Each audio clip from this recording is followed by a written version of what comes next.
ఇవన్నీ మనం స్వామి అంటే మనకి చాలా ఇష్టం. అంటే స్వామి మన హృదయంలో ఉన్నారు. మరి ఒక దేవాలయంలో దేవుడు ఉన్నాడంటే మన చుట్టుపక్కలంతా ఎంత పరిశుభ్రంగా చేసుకుంటాము.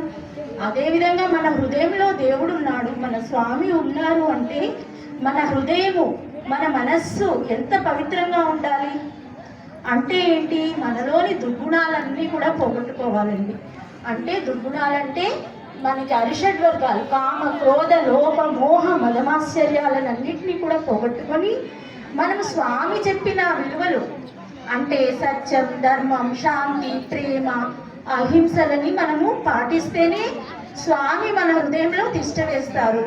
మన ఇంట వెంట జంట ఉండి ఆయన నిరంతరము మనల్ని కాపాడతారు.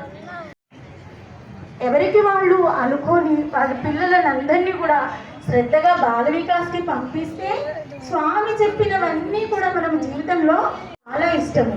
మరి ఆ పిల్లలు సత్ప్రవర్తన, సదాచార పరులైతే ఇంకెంత బాగుంటుందండి. ఇల్లు ఉద్ధరింపబడుతుంది, సమాజం ఉద్ధరింపబడుతుంది, దేశం కూడా ఉద్ధరింపబడుతుంది.